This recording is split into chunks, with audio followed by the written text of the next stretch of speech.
Welcome to China, a land where history whispers from every mountain, every street corner, every steaming plate of food. Travelers come for the palaces, the pagodas, the Great Wall. But if you really want to taste the story of China, you must start with something far smaller. Not a fortress, not a monument, just a dumpling.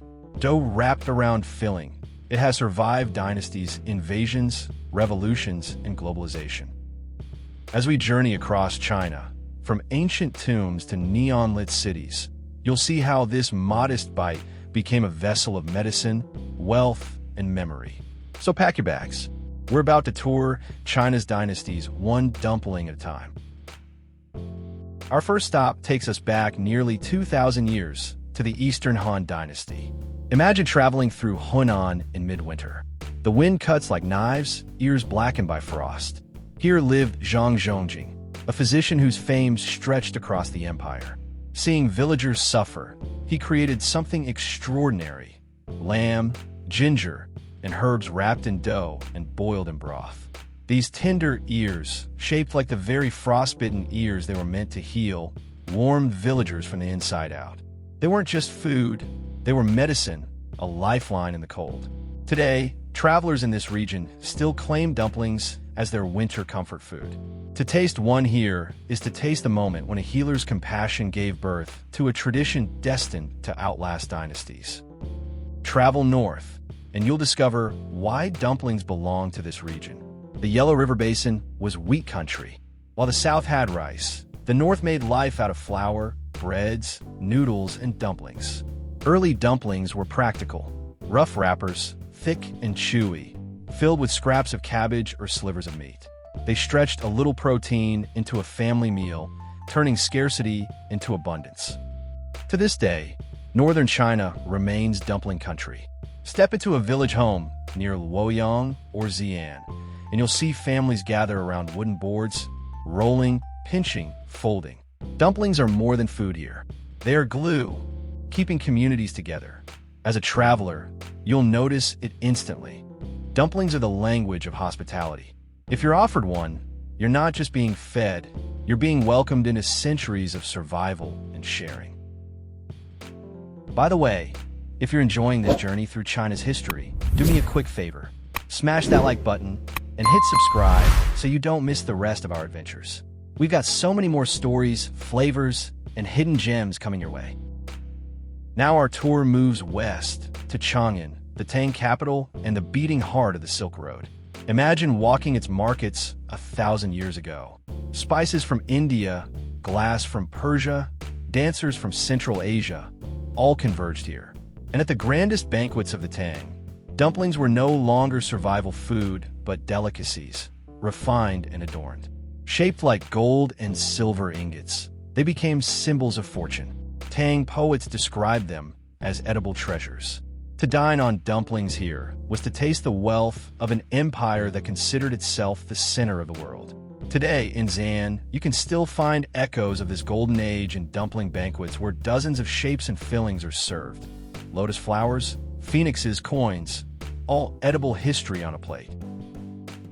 The Tang gave us palaces, but the song gave us streets. By the 11th century, China's cities buzzed with markets. Walk through Kaifeng or Hangzhou, and the smell of dumplings filled the night air. They were no longer just elite banquets or family survival. They were street food, hot, cheap, and fast. Dumpling vendors served travelers, scholars, and laborers alike. So important were dumplings that when the Song invented the world's first paper money, they called it jiaozi, the same word as dumplings. Imagine holding in your hand a note of currency named after your dinner. It tells us everything. Dumplings have become central to everyday life, a coin you could eat. Even now, in Song-era cities like Kaifeng, you can walk night markets where steam and chatter spill from stalls. Each bite takes you back to the bustling heart of medieval China. Our next stops are the Yuan, Ming, and Qing dynasties, each leaving its flavor on dumplings. The Yuan brought Mongol horsemen and their love of lamb and beef, which spilled into the fillings. Dumplings absorbed the taste of a steppe. In the Ming dynasty, dumplings became ritual, Families shaped them like ancient coins and ate them on New Year's Eve, believing they would bring wealth. The Qing dynasty added its own magic. At midnight, families across China gathered, folding dumplings to mark the transition from one year to the next. The word jiaozi itself means stepping into a new era. Each dumpling was a promise that tomorrow would be better. For a traveler today, join a family during Lunar New Year and you'll see it. Laughter, flour everywhere. Dumplings sealing not just fillings, but wishes for the year ahead. Legends are beautiful, but sometimes you need proof. In 1972, deep in the sands of Xinjiang, archaeologists opened a Tang tomb and found something astonishing. Bowls of dumplings, perfectly preserved. Crescent-shaped, filled with meat, instantly recognizable. Imagine standing there, holding food that someone had eaten over 1,000 years ago, unchanged. Timeless. Today, you can see these relics in museums, and they look identical to the jiaozi served in restaurants just outside. For travelers, this is the thrill of China. History that isn't trapped in books, but still lives on your plate. Our tour brings us to the present. Today, dumplings are the heartbeat of Lunar New Year. Kitchens erupt in flour, laughter, and folded dough.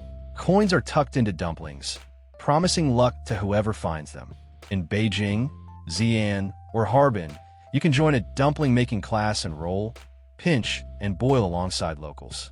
The dumpling has become a cultural handshake, welcoming you into family tradition. As a traveler, there is no better way to understand China than to sit at a crowded table, dipping dumplings in a soy and vinegar, listening to stories flow as easily as tea. And the dumpling didn't stay home. With merchants, migrants, and explorers, it spread worldwide. In Cantonese tea houses, you'll find translucent hargao. In Sichuan, dumplings drenched in chili oil.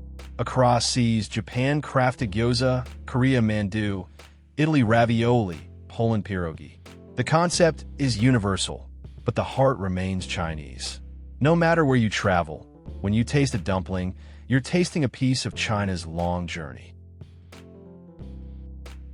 So for 2 millennia, dynasties rose and fell, capitals shifted, borders redrew. Yet the dumpling endured. It was medicine in the Han, treasure in the Tang, street food in the Song, ritual in the Ming and Qing. Today, it is both global traveler and faithful heirloom. To bite into a dumpling is to taste not only flour and filling, but 2,000 years of China's story. A dynasty in your hand, and a nation in your mouth. So here's the truth. China's story isn't just carved in stone walls or painted in scrolls. It's wrapped in dough, steaming on the table, ready to be shared. Dumplings are history you can taste. And honestly, they're the most delicious history lesson you'll ever get. And hey, if you've made it this far, much love and big thanks. Your support means everything. Now, get ready, because our next adventure is taking you straight into backpacking in Europe. It's going to be epic, and you don't want to miss it. Hit that subscribe button and turn on notifications so you're first in line when it drops.